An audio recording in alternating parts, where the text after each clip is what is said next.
Buenas tardes, bienvenidos a Pulso Económico. Ya saben, aquí dispuestos a seguir las claves del dinero, de la inversión y de la economía. Y claro, eso pasa por seguir la tiranía de los índices, en este caso del IBEX 35, el selectivo de la Bolsa Española. El selectivo de la Bolsa Española hoy ha cerrado en rojo con pérdidas de 0,76% y hemos perdido la línea del 9.500. Estamos en 9.437,7.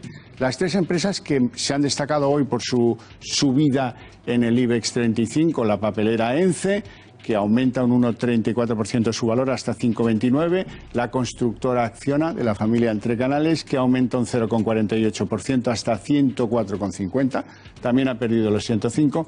Y Amadeus. Amadeus ha cerrado en 0,42% de subida en 71,80. Las tres que más bajan en el día de hoy son Celnex, compañía tecnológica, que pierde un 3,62% hasta 25,49. El Banco Sabadell, que cierra en menos 1,96% hasta 0,94.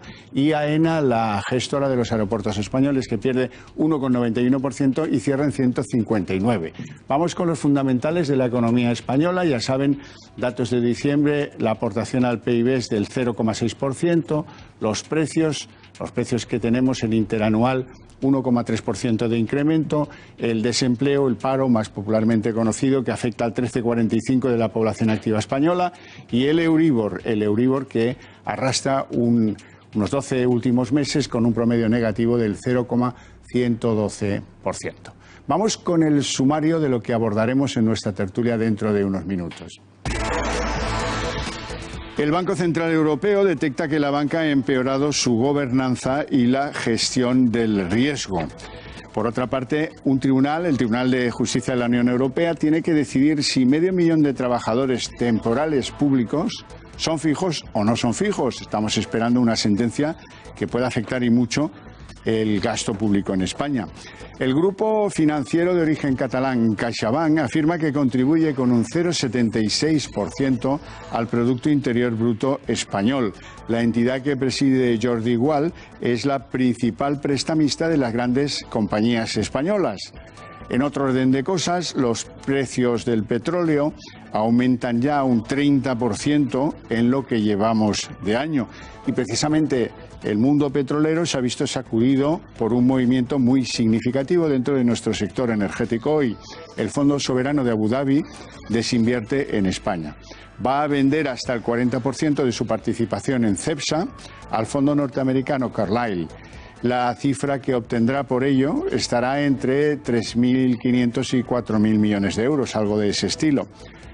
Visto que el sector bancario está un poco confuso, el BBVA se enfrenta a una decisión que va a definir el carácter del nuevo presidente, Carlos Torres, y es si compra el 100% de una fintech británica llamada Atom Bank. El BBVA ya tiene el 39% de esa compañía y, si no quiere perder sus derechos sobre la compra del resto del capital, tendría que tomar una decisión de forma inminente. Así que aquí tenemos un test de estrés para el nuevo presidente Torres, ese que ven ahí en pantalla. Por cierto, la constructora SACIR vende activos en Chile y va a obtener por ello 440 millones de euros, esos activos chilenos de SACIR. Y alerta económica mundial. El Banco Mundial dice que la Venezuela de Maduro se contraerá un 25% en este año 2019, en lo que califica de la peor crisis de la historia moderna de la región, que es la América Latina y donde las crisis están al cabo de la calle. Este sí que es un verdadero apagón y no solo de carácter eléctrico. Y en España, se abre la horquilla de precios hipotecarios. Las hipotecas a precio fijo se encarecen hasta un promedio del 3,09% y las de tipo variable promedian apenas un 2,32% de tipo de interés. Esto quiere decir que los precios se distancian con rapidez. Una hipoteca típica, 145.000 euros, a tipo fijo es hoy unos 3.300 euros más cara de lo que lo era en septiembre del año pasado, de 2018. Y hasta aquí el sumario. Ahora vamos a la tertulia con nuestros invitados en el día de hoy. Don Juan Iranzo, ¿cómo está? Buenas tardes, catedrático de Economía Aplicada. Don Miguel Ángel Cijuéndez, ¿cómo estás? Muy bien. Vicepresidente de ASEAFI y socio director de Consulae EAF. Perfecto. Muy bien.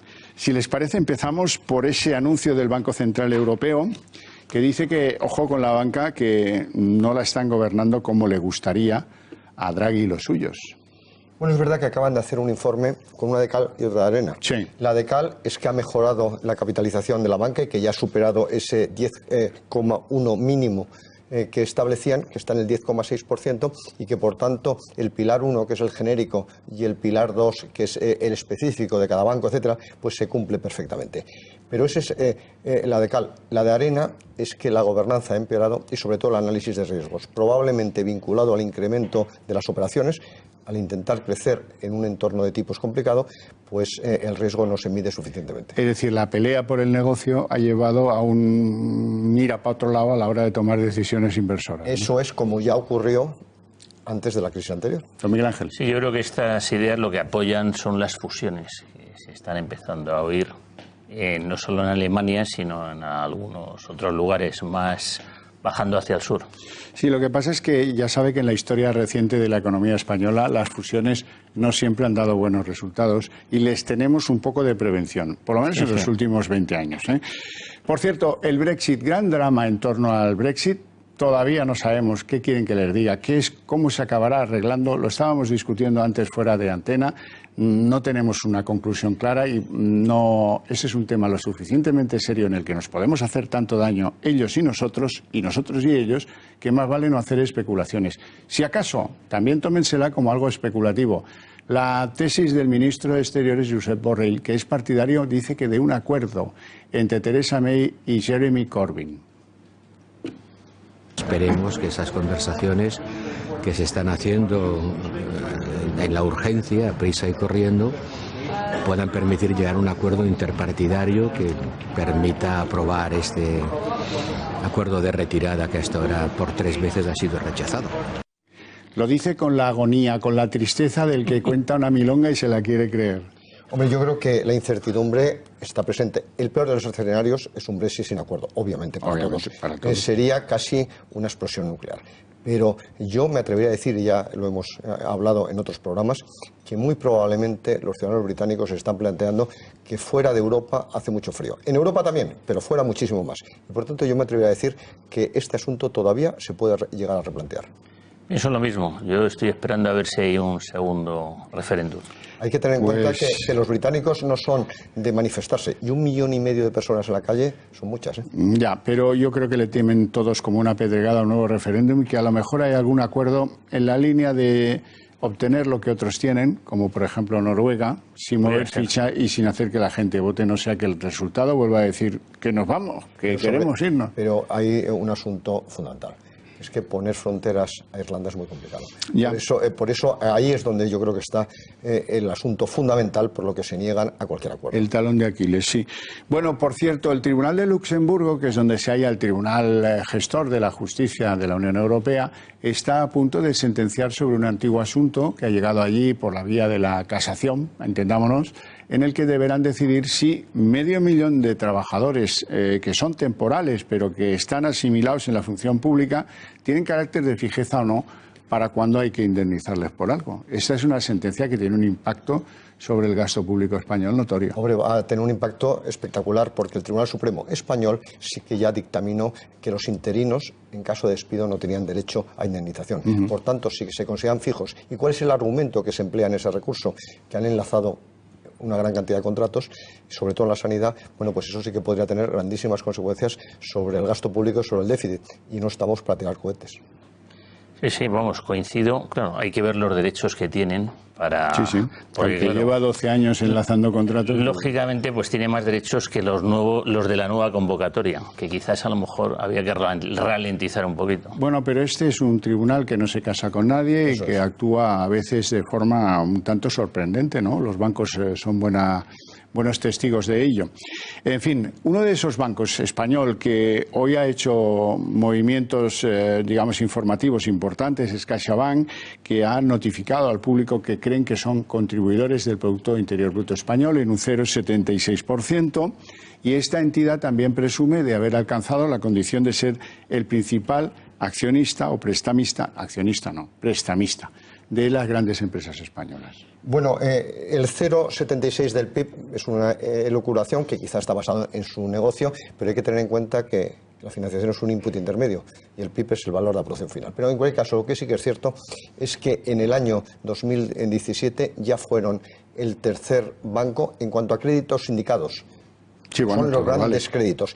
En el pasado año los segundos y en el primer trimestre se han situado los primeros. En concreto, con una serie de operaciones, 9 operaciones indicadas por valor de 880 millones. Y hay que tener en cuenta que probablemente, ¿por qué lo hacen? Porque con los tipos actuales, aunque los márgenes sean menores, te permite hacer un volumen de operación muy superior. ¿Y quiénes han sido los grandes clientes en este trimestre? No solo de CaixaBank, sino de los bancos españoles en esos créditos indicados. Pues Iberdrola, que ha obtenido 1.500 millones de euros, y precisamente Gestamp, de la que hablábamos el otro día, 1.000 millones para esas inversiones que está haciendo. ¿Cómo va, don Miguel Ángel, CaixaBank en bolsa? Pues, hombre, CaixaBank ha recuperado mucho, venía de una zona, bueno, había caído mucho el año pasado, y nosotros en este momento, que está en los entornos cercanos al 3, estaríamos fuera. Nos gusta el valor, pero mucho más barato, no a estos precios. Bueno, precios. Hablemos ahora de precios petroleros. Parece que en lo que llevamos del 2019, los precios del crudo se han incrementado en un 30%. Y a la vez, en España se ha producido un movimiento muy significativo en el sector de los combustibles, que ha sido la decisión del Fondo Soberano de Abu Dhabi de vender hasta el 40%, ya veremos en qué se concreta, de la petrolera Cepsa. Le venden al fondo norteamericano Carlyle y de ahí saldrán 3.500, 4.000 millones de euros como poco. Hombre, los precios del petróleo en los últimos 14 meses han sido una montaña rusa, una volatilidad enorme. Llegaron a superar los $85 a mitad del año pasado, cayeron a 50 y se han recuperado a 70. Realmente, ¿qué es lo que ha sucedido? Bueno, pues que hay una serie de factores que lastran afortunadamente los precios, que sobre todo es la producción norteamericana con fracking. Y ese es el hecho de que sea el primer productor mundial con 11 millones lo que hace que se amortiguen los precios. ¿Por qué está subiendo también? Porque Venezuela e Irán apenas colocan en el mercado producción. Y hay cierta cartelización todavía de la OPEP. En cualquier caso, también hay que tener en cuenta otra situación. Estamos en $70. Y ese es un punto de equilibrio bastante importante para los países importadores, pero también los exportadores. A los propios países como España, que somos muy importadores, no nos interesa que se arruinen los países de la OPEP. El movimiento, don Miguel Ángel, sale un fondo soberano, entra un fondo que aplica criterios puros y duros de rentabilidad. ¿Eso, en teoría, debiera dejarnos más preocupados o menos preocupados? Bueno, en principio, tal y como lo estás poniendo, yo creo que en teoría menos. Pero vamos, habría que analizárselo en profundidad. Lo que sí quisiera decir yo con respecto al petróleo es que, vamos, lo que es el petróleo del Texas está en la zona de 64. Creo que de los 70 no va a pasar. Otra cosa es el Brent, ¿no? El Brent, que está a 70, sí, y que yo creo que no va a superar el 75. Y yo creo que es una cifra bastante razonable, tanto el Texas como el Brent. Se puede convivir con ello, ¿no? Para importadores y para exportadores, porque cuando bajó muchísimo, nosotros estábamos muy preocupados por las inversiones y las obras españolas, por ejemplo, en Arabia Saudí, etcétera. O sea que es un precio de equilibrio satisfactorio. Sabíamos que se iba a producir esta venta del Fondo Soberano de Abu Dhabi al fondo norteamericano Carlyle. Lo que no acaba de quedar claro si en ese nuevo horizonte la compañía Cepsa ahora está más segura, digamos, en manos del fondo americano, o si lo estaba antes en manos de un fondo soberano muy poderoso con enormes inversiones en el mundo. En fin, vamos a dejarlo ahí, ya iremos viendo a ver en qué se concreta. Pero Carlyle es el gran especialista, el inversor gran especialista en energía. Por tanto, yo creo que es una garantía. Es una garantía. Bueno, vamos con el BBVA. El BBVA, el Banco Español, tiene que decidir en muy breve plazo, si compra el 100% de la entidad Atom Bank, que es un fintech que tiene sede en el Reino Unido. Tiene el 39% en estos momentos y ese es el termómetro que algunos están esperando para ver el estilo propio de Carlos Torres, el sustituto de Francisco González, en la cúpula del BBVA. Si va por uvas o no va por uvas, en definitiva. Efectivamente, si vendime o no. Pero hay que tener en cuenta el valor del total de la cosecha, que son 1.000 millones de libras, y en este momento el banco tiene el 39%, pero tiene el control del banco. Control que va a perder precisamente en este mes de abril. Si no va a la ampliación, por tanto, a conseguir el 100% de las acciones. Por 600 millones de libras se queda con el 100% del banco, y sobre todo un banco novedoso, reciente, creado en 2016, que tiene una tecnología muy sofisticada que podría utilizar el BBVA para todas sus filiales. Por tanto, yo creo que es un reto tecnológico con una inversión que no es muy alta y con un banco que hasta ahora está dando pérdidas, pero que tiene posibilidades con el negocio que está adquiriendo de tener beneficios en los próximos años. Y que no tiene especiales riesgos en el Reino Unido, como por ejemplo, sí, bueno, pero Sabadell o Santander tienen infinitos más riesgos allí. Claro, y ellos además lo combinan con Turquía y con otras zonas a lo mejor un poquito más conflictivas. Yo creo que cualquier paso hacia la mayor digitalización es un paso positivo. Claro. Bueno, la constructora española SACIR ha decidido deshacerse de parte de sus activos latinoamericanos, concretamente de los chilenos. Ha ingresado o va a ingresar por ellos 440 millones de euros y esto es un poco un paso atrás en la región, ¿no? No, es una operación bastante coherente. Puede parecer un paso atrás, pero hay que tener en cuenta que se trata de 7 concesiones, efectivamente, en Chile, y vende el 49% de cada una. Es decir, sigue manteniendo el control y, sin embargo, tiene liquidez, 440 millones, como muy bien ha dicho. ¿Para qué? Para reducir deuda. Y yo creo que ese es el gran ejercicio que están haciendo las empresas responsables, reducir deuda. Mayoría, pero la justa, ¿no? Eso. Efectivamente. Y con respecto a SACIR, pues es otro valor que ha tenido una revalorización muy importante y que está chocando con una zona de resistencia, con lo cual, pues nosotros también estaríamos fuera. Se está muy bien en liquidez y uno se va en Semana Santa de vacaciones y tan tranquilo, o sea que no pasa nada. Me dicen los televidentes, amigos, que los asusta usted. Aquí don Miguel Ángel yo creo que uno está más asustado si está comprado. Está por la liquidez. Sí. Es el rey de la dieta mediterránea. De momento, luego llegará el momento. Vamos, si les parece, con un aviso, una alerta económica que a modo de aviso, señal roja total, ha lanzado el Banco Mundial sobre la economía venezolana. Y a mí me ha puesto muy triste y muy preocupado. ¿Por qué? Porque dice que este año se va a contraer la economía venezolana un 25% después de unos años de una ejecutoria terrible, y porque prevé que esta va a ser la peor crisis de la historia económica moderna en la región. Latinoamérica, donde las crisis han sido tutti colori y en un montón de países hasta 3. Es una tragedia, pero no solo económica, es una tragedia social y política. El país está absolutamente colapsado, no produce, porque hay que tener en cuenta que en el año 98 Venezuela producía 3,5 millones de barriles diarios y tenía previsto en año y medio incrementar a 5 millones. En este momento la ineficiencia del sistema lleva a que tan solo produzca 740.000 barriles diarios. En segundo lugar, hay que tener en cuenta que es un país que no tiene incentivos y que una inseguridad jurídica espectacular, con lo que la inversión extranjera ya abandonó como pudo el país, fue expropiada en gran medida y eso ha creado un colapso que significa, según el Banco Mundial, que este año el PIB caerá un 25%, que se añade al 17,7% que cayó en el año 2018. ¿Y eso qué significa? Porque no hay que sumarlo, sino ver acumulado. Que en los 6 años que lleva en el gobierno el señor Maduro, el PIB de Venezuela se ha deteriorado un 51%. Solo es comparable en la historia económica del mundo, no tan solo de Iberoamérica, con los efectos de la guerra de Siria, que es una contienda abierta dramática. Es muy superior a lo que significó el deterioro del PIB norteamericano con el crash del 29. Es muy superior a lo que significó para España la Guerra Civil Española, la crisis de Grecia o la República de Weimar. Por tanto, es una tragedia que pone de manifiesto los éxitos, entre comillas, de ese modelo económico. Pero además hay cifras que para un economista ya no sé cómo interpretarlas. La inflación, por ejemplo. La inflación en el año 2018 fue de 1.370%, que solo lo entiendo sobre el papel, porque ¿qué es vivir en esa situación? Que el dinero no vale nada, pero vale todavía menos si lo comparamos con los bolívares. La cotización del bolívar en el año 2006, que fue hace tan solo 13 años, era de 3.200 bolívares por $1. ajustando en términos reales, porque se han quitado 5 ceros al bolívar, hay que recordarlo en este periodo, en este momento la cotización es de 320.000 millones bolívares por $1. Imagínate. O sea que no vale nada. Don Miguel Ángel, eso sí que es para estar en liquidez. Desde luego que sí, es lamentable. Yo he vivido un año en Venezuela y bueno, pues he estado allí trabajando con capital riesgo, montando empresas con capital semilla en Barquisimeto, en Caracas, y tengo amigos allí.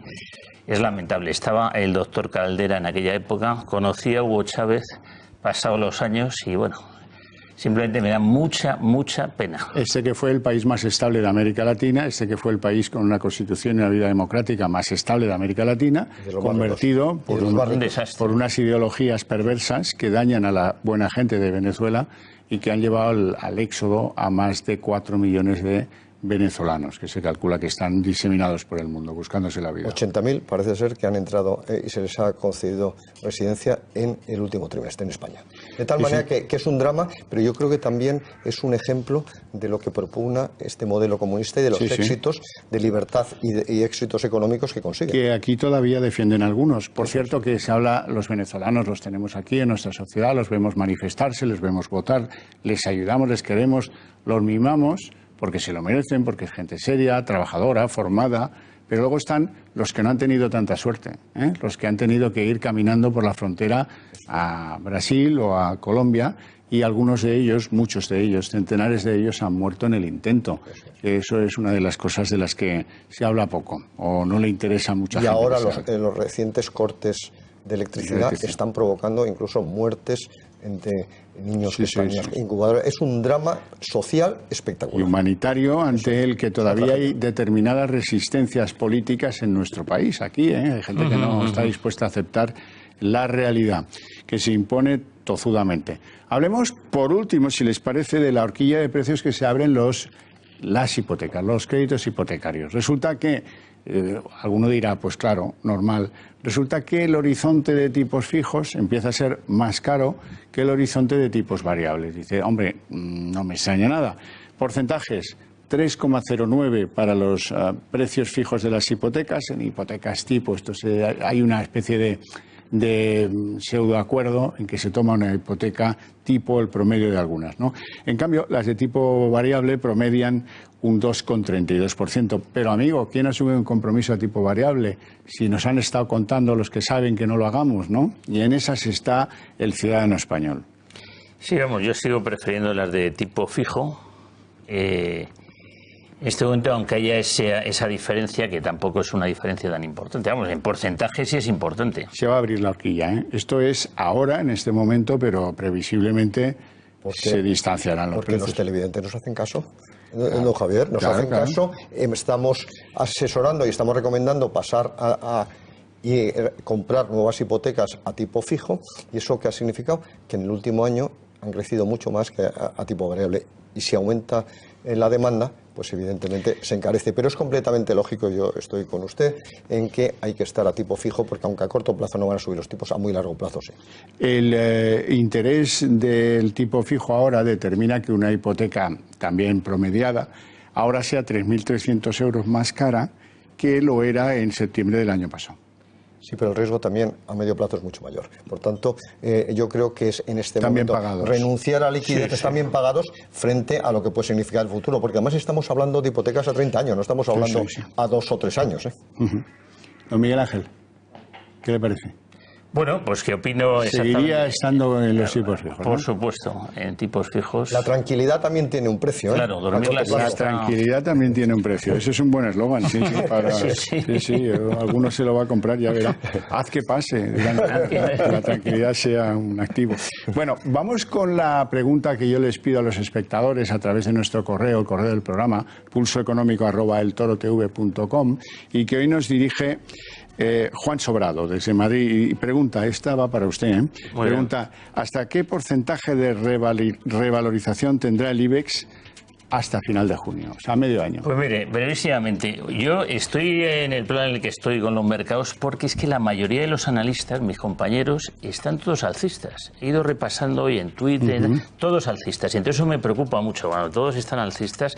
Luego hay un adagio que dice, en la bolsa que dice, sell in May and go away. Estamos muy cerca de May, de mayo, vende en mayo y márchate de la bolsa. Después de una revalorización entre el 10 y el 15%, pues hombre, yo creo que la revalorización que va a haber, mire, por arriba a lo mejor el 9.600 y por abajo el 9.100 o el 9.000. Esa es la horquilla que doy porque no me he traído la bola de cristal hoy. Visto.